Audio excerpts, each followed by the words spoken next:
Have you ever wished you could be unbreakable? To walk through life without the weight of pain, without the sting of criticism, without the ache of rejection or the devastation of betrayal?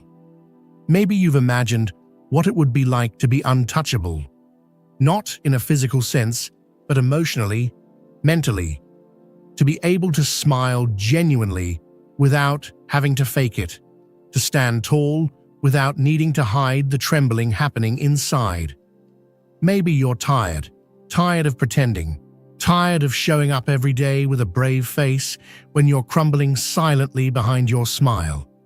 You've learned how to carry yourself with strength, how to keep going, how to function, but not how to feel safe in your own vulnerability. You've become an expert at surviving, but surviving isn't the same as living. This video isn't here to teach you how to harden yourself further. It's not another motivational speech about grinding harder or pushing through. No, this is something else. This is an invitation to stop running, to stop performing strength, and instead to finally meet yourself fully, honestly, even painfully, because real strength doesn't come from avoiding pain. It comes from moving through it with awareness, with gentleness, and with radical honesty. So stay, don't scroll away, just for a few minutes, stay with me, because maybe, just maybe, this is the moment where your healing begins.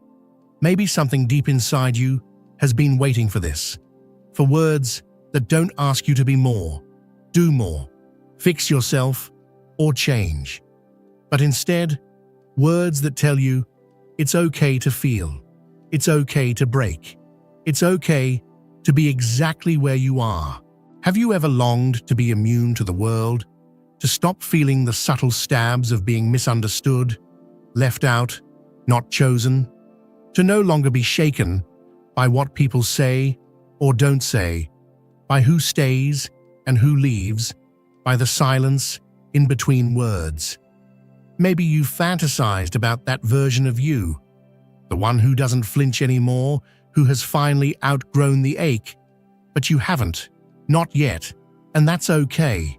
Maybe you're exhausted, not from work or school or the daily responsibilities, but from something heavier, the pressure to always appear okay, to keep up the image of someone who has it together, who's always strong, who never needs help. Maybe all you've wanted is a break from being the strong one, to pause, a breath, a moment where it's safe to be soft, to be messy, to not know. But here's a truth you don't hear often. The more you try to escape pain, the more it owns you. The more you numb it, avoid it, hide it, the more power it gains over your life. Pain is not the enemy, it's a messenger, and ignoring it doesn't make it go away, it only makes it louder in the dark corners of your mind. This isn't weakness. This is what it means to be human. The difference is that some people are just better at pretending they don't feel it. They've learned to wear masks, to laugh loud enough to drown out the cries within. But that's not healing, that's survival. Carl Jung, a pioneer of depth psychology, once said, "We are not what happened to us, we are what we choose to become." And within that choice, the choice to stop running and start feeling, lies true strength. Strength is not found in building walls around your heart, or in pretending you don't care. It's not about becoming cold, or indifferent, or detached. Real power doesn't look like perfection. It looks like presence, even when the wound is still raw, even when the tears still come, even when you're still figuring it all out. Real courage is about facing the shadows within you. It's about bringing light to the parts of yourself you've pushed away. It's about listening, really listening, to the pain that's been trying to tell you something for years, because healing doesn't start with control, it starts with surrender. If you've made it this far, it's not by chance. There's something in these words that's reaching for you, the real you. Not the version you show the world, but the one who's tired of feeling everything so deeply. The one who feels like their heart is always exposed, always vulnerable, always reaching for something more, something softer, something safe. You've walked through life feeling like others had a secret manual, a code for happiness and resilience that you somehow missed. You've compared your insides to other people's outsides, and in doing so, you've convinced yourself that something's wrong with you, that you're too sensitive, too emotional, too much. But what if I told you that this very sensitivity is your gift, that your depth, your tenderness, your ability to feel so much is not a flaw, but a superpower the world tried to convince you to bury? And yes, healing asks a lot of you. It asks you to face uncomfortable truths, to sit with feelings that don't come with easy answers, to stop blaming everything outside of you and begin to turn inward. Because here's the hardest truth of all. What hurts you most isn't always what happens externally. It's what that moment touches inside of you. The rejection that activates a story you've carried since childhood. The silence that echoes an old feeling of being invisible. The betrayal that cracks open a part of you that never fully healed. It's not them, it's the wound they touched. That's where your power lives. Not in controlling the world around you, but in understanding the world within you. Not in shielding yourself from ever being hurt again, but in learning how to walk through hurt with presence and grace. You see, we all carry unfinished stories, childhoods we didn't fully process, feelings we were taught to suppress, wounds we tried to cover up with achievement, perfection, or pride. But what we bury doesn't disappear. It waits patiently until one day it asks to be seen. And maybe that day is today. So take a deep breath, place your hand over your heart, and listen. Not to the noise of the world, but to your own voice, the one you've silenced for far too long. You don't have to be unbreakable. You just have to be real. And being real means being with yourself exactly as you are, cracked, healing, feeling, and still worthy of love. That is the beginning of everything. Jung teaches us something both unsettling and liberating. What wounds us most in the external world is nothing more than a mirror reflecting the unresolved chaos within our inner landscape. This is why two people can live the exact same experience and yet respond in completely different ways. One walks through a storm with quiet composure, while another collapses under the weight of a passing comment. It was never the event itself that carried the power, it's always the place inside us where it lands. That's where the deepest truth lies, both painful and illuminating. We go on suffering because somewhere deep within, we still cling to the illusion that we can control how the world treats us. We still believe that if we are kind enough, wise enough, understanding enough, we will somehow be protected. That if we check all the right boxes, life will repay us with fairness, with love, with immunity to pain. But control, as comforting as it may seem, is nothing more than a mirage. The tighter we cling to it, the deeper we entangle ourselves in our own suffering. Do you truly want to stop suffering? Then stop shielding yourself from pain. The path is not about building thicker walls, stronger armor, or better defenses. It's about becoming more aware, as long as you believe that others must change in order for you to stop hurting. You remain a prisoner, chained to their behavior, their moods, their presence or absence, their approval or neglect. True freedom begins the moment you realize that the outside world holds no power over you unless it finds something within you to echo back to.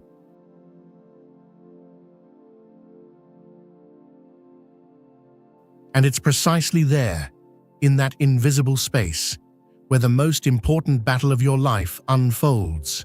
Not in the external world, but within the shadows of your unconscious. The parts of yourself that you don't see, that you don't yet understand, that you've buried or rejected. Those are the forces that end up controlling you. What you avoid becomes what guides you.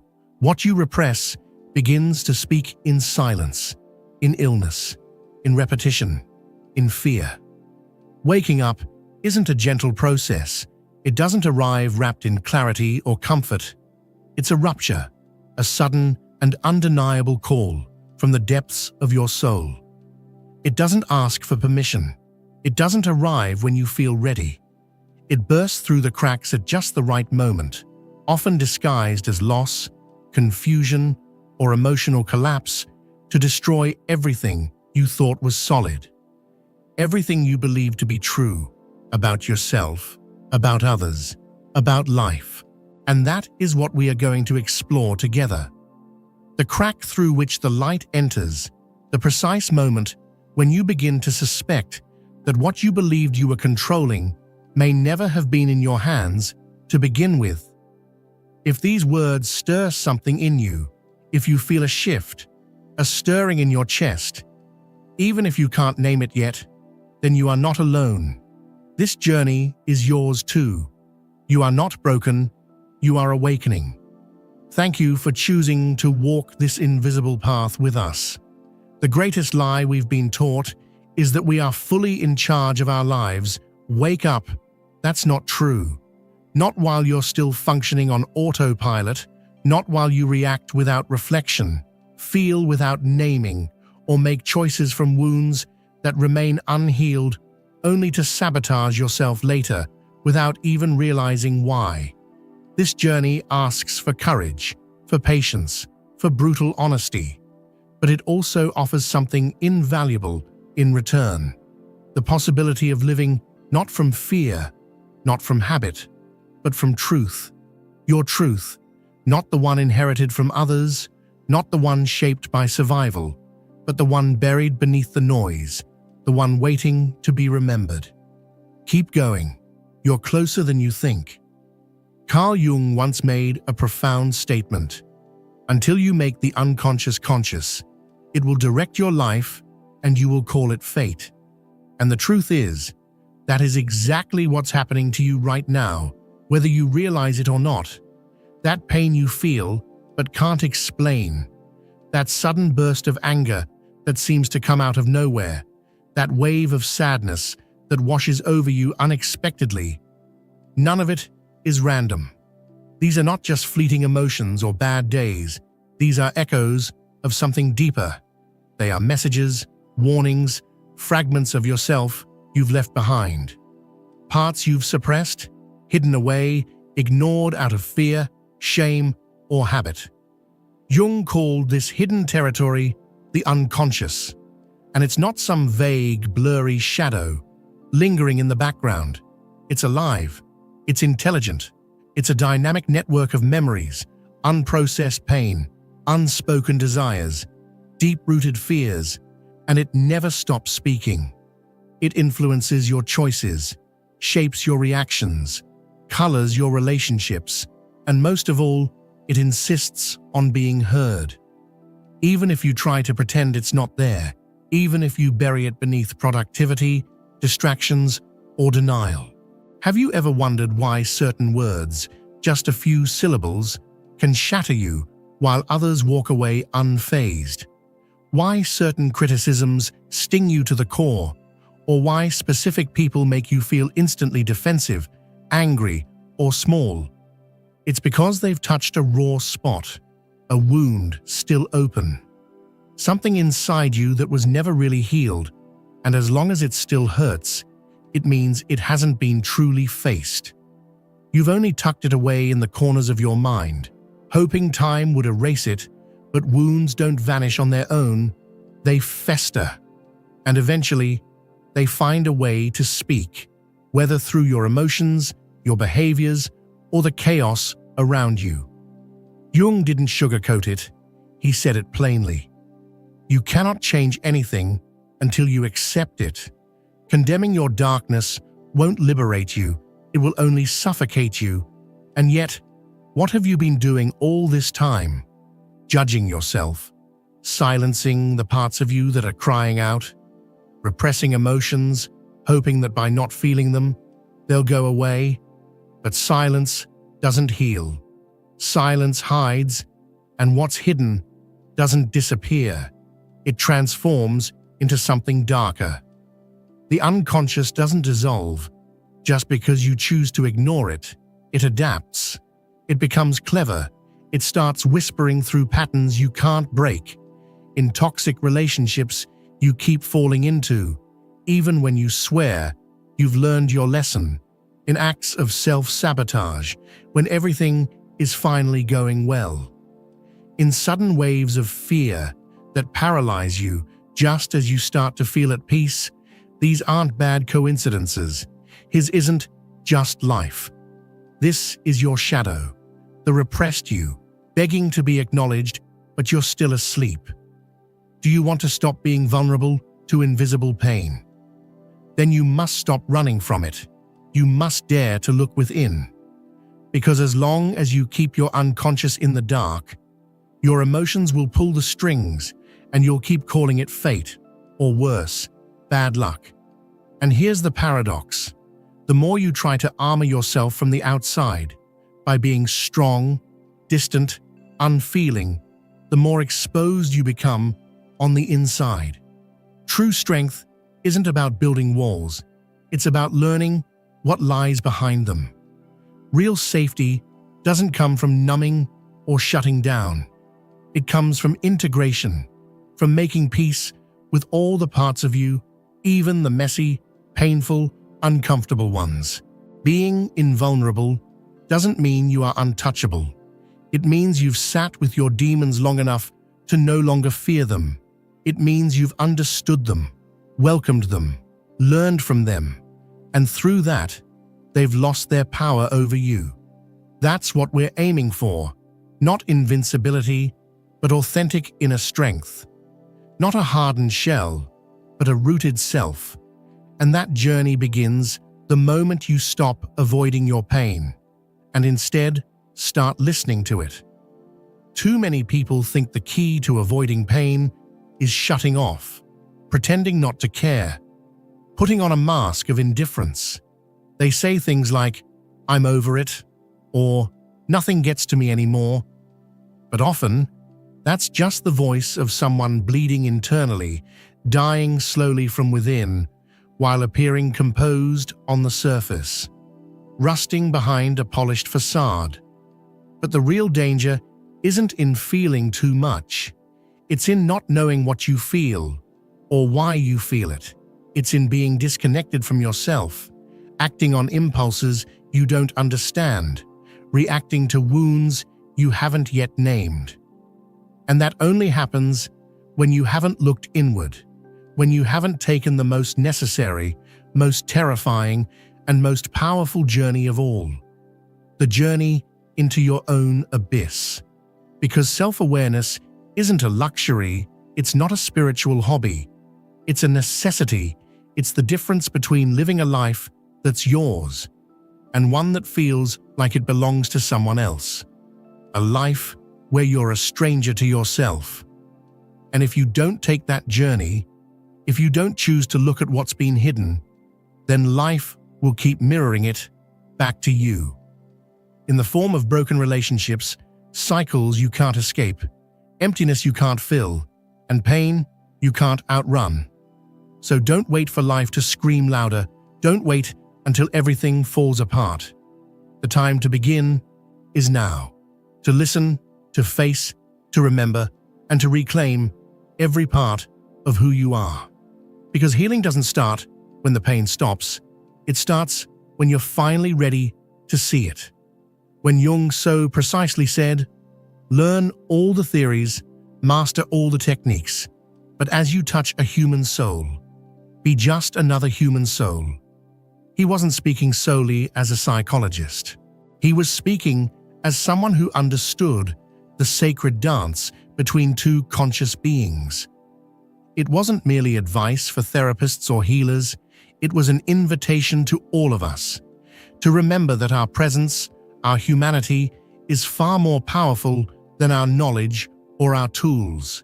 That call to be just another human soul is not only directed outward, toward others, it's a call inward, to meet yourself. And that's where the deepest journey begins, the journey of truly seeing that part of yourself that you've hidden behind the mask of strength, of perfection, of control, the part that trembles beneath the surface, waiting for a moment of honesty, a pause in the performance. That soul, your soul, is quietly crying out to be seen, to be touched, to be held. And in the lands many of us come from, where historical wounds still pulse beneath the collective skin, the idea of emotional strength has been misunderstood. We were taught that being strong meant being silent, that to survive meant to harden, to hold back tears, to avoid conflict, to pretend that nothing hurts, that if you didn't speak of pain, maybe it would disappear. But that isn't strength, that's exile, that's the soul in hiding. Real strength, the kind that liberates, emerges when you stop concealing your wounds and begin bringing them into the light. Not as weaknesses to be ashamed of, but as essential, irreplaceable parts of who you are. You don't become invincible by building higher walls. You become free by recognizing that what has already been embraced inside you can no longer be used against you. When you make peace with your shadows, your fears, your insecurities, your past failures, something profound happens. You stop reacting blindly to the world. You start choosing. You no longer live as an emotional puppet pulled by invisible strings, and in a world where so many live on autopilot, that simple act of self-awareness becomes revolutionary. Jung called this process individuation. It might sound clinical or abstract to our Latin hearts, but in essence, it's something deeply personal, even sacred. Individuation is the lifelong path of becoming who you truly are, not who your family expects, not what the church demands, not what society deems acceptable, not even what your ego wishes to project, but what rises from the tension and harmony between your light and your shadow. It's not about chasing perfection, as Jung wisely said, it's about reconciliation. It's not about becoming better, it's about becoming whole. And here lies a secret very few dare to say out loud. The more you run from your pain, the more it chases you. The more you resist being touched, the more fragile you become. But when you finally turn to face your pain, when you stop trying to erase it and instead choose to honor your entire being, the beautiful and the broken, the radiant and the shameful, then the world no longer holds power over you.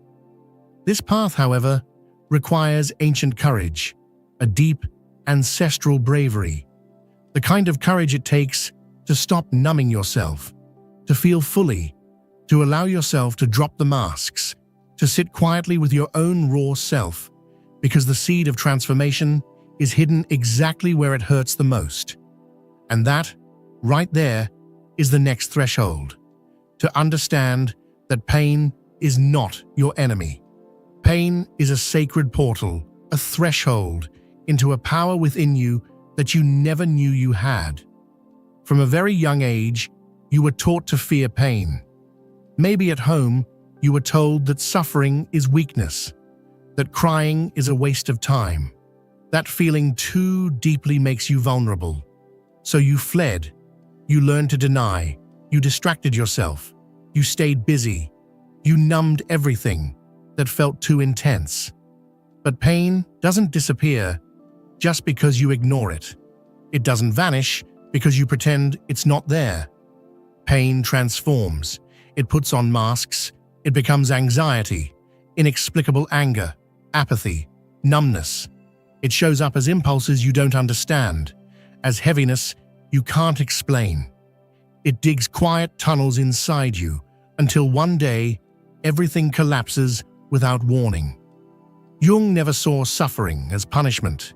He saw it as a message from the soul, a cry from the unconscious, a language of the deeper self, the whole self, begging you to notice what you've been avoiding. He once said, "Depression is like a woman dressed in black. If she appears, don't shoo her away. Invite her in, offer her a seat, pour her a cup of coffee, and listen to what she has to say." But we don't listen, we distract ourselves, we bury ourselves in noise so we don't have to hear the one voice that matters most, our own. Because pain, when you dare to truly hear it, reveals something. It only hurts that much because you're still at war with yourself. And until you end that war, until you find the courage to sit with yourself in that uncomfortable silence, you'll keep running from a ghost that lives in your own house. The Latin American soul, rich with history, with unspoken pain, with dormant sensitivity, needs this medicine. The permission to feel, the right to grieve, the space to transform from the inside out. Because there is no revolution more powerful than the one that begins when a human being finally stops running from themselves. Even within you now, there is a quiet duality. One part of you wants to grow, to step boldly into the unknown. The other clings to what's familiar, even if it hurts. It clings to what's safe, even if it suffocates. It's like an ancient voice buried deep within your spirit cries out for change, for rebirth. But your ego, so well trained in control, in comfort, tries to silence that voice with chains of habit and fear. And it is precisely in that clash between the need to be reborn and the resistance to let go where suffering is born. Change wounds. Letting go of old beliefs is painful. Breaking the bonds that poison you demands mourning. Allowing what no longer serves you to die means crossing through an invisible grief, a symbolic death that no one else can see, but that consumes everything inside you. And yet, in that internal collapse, when everything you thought you were begins to fall apart, something new begins to bloom. When the structures you relied on dissolve, when pain strips you bare and reveals the most tender parts of you, those you've hidden for years, only then can you truly see yourself. Not the role you were told to play, not the version you polished for others, just you, without armor, without masks. In that moment of radical vulnerability, suffering becomes sacred, because it brings you to your knees in front of the only thing that can ever truly set you free, yourself. Jung understood this. He saw that pain isn't a mistake in the system. It's not a punishment or a detour. It is part of the process, a necessary initiation. Suffering doesn't signal the end of your path. It is the door, the opening to the most meaningful journey of your life, the journey of becoming fully, completely, unapologetically yourself. The truth is, most people turn back before crossing the threshold. They retreat, they get distracted, they return to the surface, to that safer, duller place where things hurt less simply because they're felt less. But you're not like most people. If you're still here, if these words have found their way to you and you've followed them this far, it means something profound. You're ready to go deeper, ready to descend into the shadows, the sacred place where the soul is not only challenged, but forged. And in this descent, in this deliberate step away from the surface noise of the world, you will come to understand something that few ever do. The path to individuation, this intense, lonely, often brutal journey into the truth of who you are, is the only path that ever truly sets you free. Few dare to begin it. even fewer have the courage to complete it. Why? Because this path doesn't offer comfort. It doesn't flatter your ego. It dismantles it. It doesn't offer safety or approval or guarantees. It offers something far more terrifying and far more liberating: transformation. Carl Jung called individuation the process of becoming who you truly are. But what he didn't sugarcoat is that before you can become that person, you must first unlearn everything you thought you were. You must let go of the identities, the narratives, the masks you've spent years, maybe your entire life, constructing. And that, no matter how strong you are, hurts. It hurts more than rejection, more than failure, more than loss, because in facing this inner reckoning, you realize that many of your beliefs, your values, your so-called truths were never truly yours. They were survival mechanisms, crafted identities to win love, to earn respect, to avoid abandonment. You are not your accomplishments. You are not your wounds. You are not the carefully curated version of yourself you show to the world to be accepted, loved, or admired. All of that was armor, a disguise, a survival suit woven from fear and longing. But existing in survival mode is not the same as living an individuation. The real call of your life is an invitation to rise above mere survival, to stop pretending, and to start being. And that's when something remarkable begins to happen. The unconscious, long buried beneath layers of denial and repression, begins to rise. It drags to the surface every truth you've hidden, every feeling you've silenced, every distorted part of yourself that you buried just to fit into a world that was never designed to understand you. Individuation demands the dissolution of the persona, Jung wrote, because the persona, the face we wear in public, is not real. It's a costume, a social agreement, a performance. And to find your essence, you must shed it, all of it. It's a symbolic peeling of your own skin, a stripping away so raw and complete that it feels like death. But it's in that brutal, relentless shedding where your true strength is born. Not because nothing can hurt you anymore, but because you have walked through fire and survived. You have faced the monsters of your own mind. You've stared down your shame, your neediness, your rage. And finally, you've said, "I see you, but you no longer control me."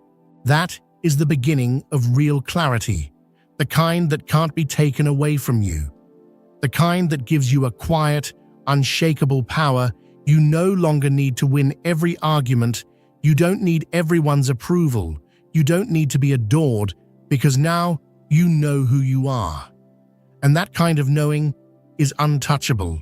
It becomes your armor, not a hard shell that disconnects you from the world, but a living core that supports you from within. This is what emotional resilience truly is, not becoming invulnerable, but becoming integrated. It's the deep union of all your parts, even the ones you once believed were unworthy, unlovable, unforgivable. You hold them now in a center of consciousness, so grounded, so alive, that you can stand tall in any storm. You can hurt, yes, but the pain won't break you. You can bleed, but you won't get lost in the wound. Because you've stopped reacting, you've started responding, not from fear, not from shame, but from your wholeness. You've stepped away from the shallow waters of life, and now you dwell in the depths of your being. But those depths come with a price: solitude. Not because you'll be alone, but because very few people will choose to follow you there. Most will cling to the surface, to their masks, to their need to avoid feeling too much. And as you begin to set yourself free, don't be surprised if you also begin to drift away from places, from people, from roles you once called home. But that distance It's not rejection. It's not arrogance. It's not bitterness. It's maturity. A maturity born from the soul. You're not walking away to punish anyone. You're simply outgrowing the spaces where you once had to hide. Something inside you has awakened. Something is expanding, and it can no longer be contained. And so, we reach the final threshold. Consciousness as your shield. Because what protects you now is no longer strength in the conventional sense. It's clarity, radical, luminous clarity. This is the essence of the final stage, the understanding that consciousness is the only state in which nothing, absolutely nothing, has power over you anymore. You've come far, but now that you're here, one truth must be spoken with absolute precision. Nothing outside of you will ever protect you from suffering if you remain asleep to what lives inside you. Words will still cut, rejections will still sting, loss will still try to pull you under until you awaken. And let's be clear, awakening is not some magical moment. It's not a divine revelation that arrives without effort. It is a daily decision, a sacred, difficult choice to turn inward again and again, even when it hurts. It means choosing to feel rather than numb, to take responsibility for what you feel without blaming others, without blaming the past, without hiding behind fate or excuses. That is where your real life begins.